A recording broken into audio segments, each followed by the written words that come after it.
snowing here where I live. This is unusual. I do live in upstate New York, and in a normal winter, it would snow all winter long. In November, we form a nice base coat on the bottom, and it never melts again until spring.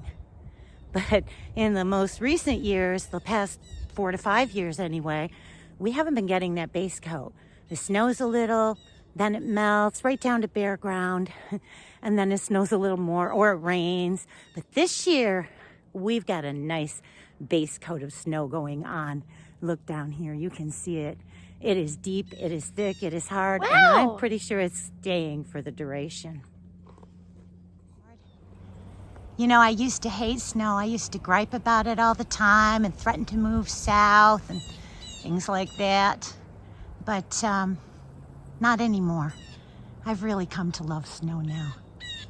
And I think that's partly because I've learned a lot more about snow.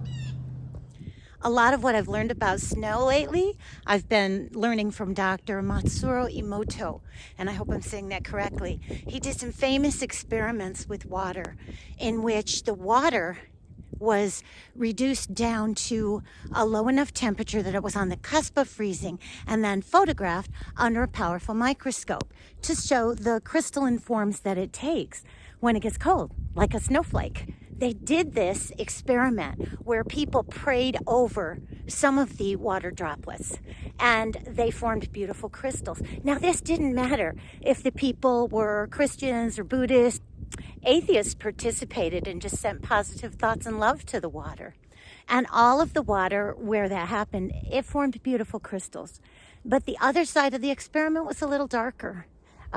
Multiple people were asked to send negative thoughts into the samples of water to berate them and criticize and say, I hate you. And these droplets of water, when frozen, formed ugly, misshapen blobs. It was really striking to see the difference of just thoughts. I think that snow might be the most magical and powerful form of water. When water freezes, it releases every memory that it has formed. Everything that comes into contact with water forms a reflection in the water. It remembers it, it imprints it, and it keeps that within it. There's a famous case about an ampule of poison being dropped into a beaker accidentally. This ampule was vacuum sealed and could not leak. The water's chemistry showed no difference, and yet when animals got into that water, they died. Water and snow are alive. They're living things. They're living organisms. They have memory. They have preferences. And water can be sick, and water can die. So everything that comes into contact with water is remembered by the water. It's imprinted within the water. But snowflakes are like water reborn. They are pure. Everything is erased during the crystallization process. And they remind me of the fool in tarot, you know? They are tumbling to earth, open to everything, ready for anything, without any kind of preconceived notions. They're innocent and pure. That's why snow is so magical. I always feel like the snowy blanket of winter renews the earth in the same way. The changing physical forms seem to be what trigger this, I think. In wintertime, here in the wintry climes where I live, the landscape changes its form entirely.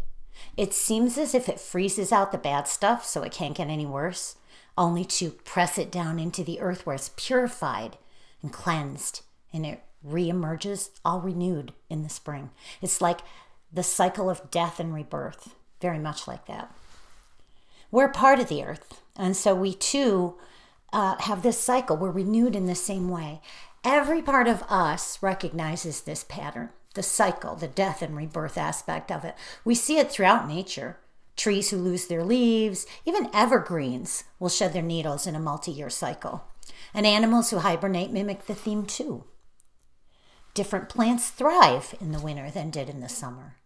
Summer birds have migrated now, and new winter birds have arrived to take their places. The earth has changed her clothes.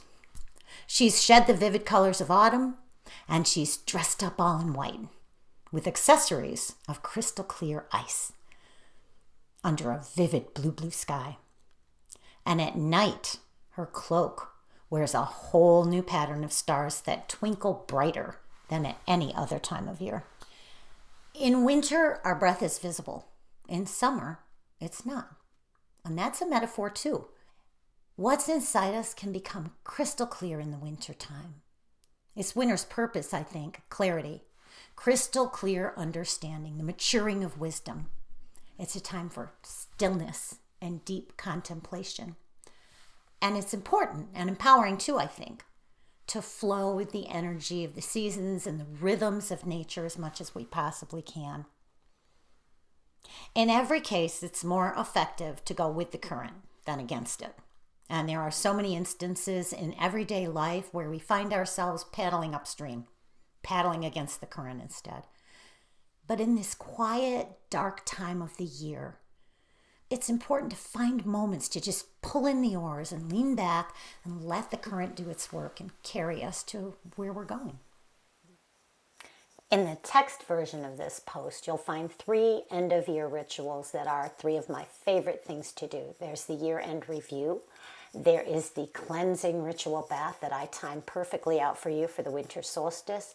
And then there is choosing your word for the coming year ahead. All of these things are deeply spiritual and meaningful to me. I hope you'll read them in that post. And I will be back in your faces next Sunday on the Bliss blog. Bye.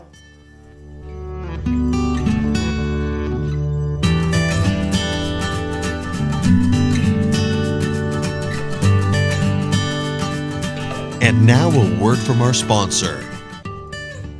Damn it. I'm being sacrificed again.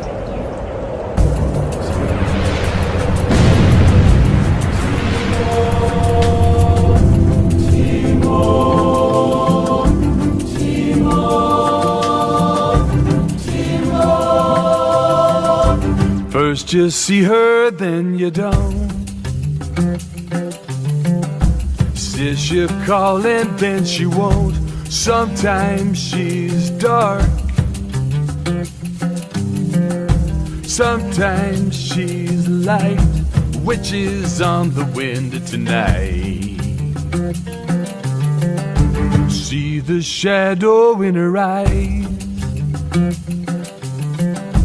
draws you in and hypnotized. You can't say no. Look out, she bites.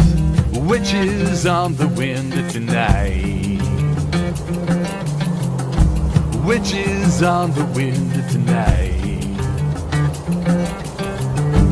First she's water, then she's stone.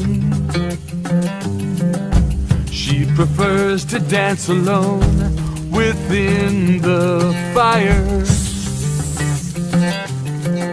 Well, she can't burn, she's ice. Witches on the wind tonight. Witches on the wind tonight.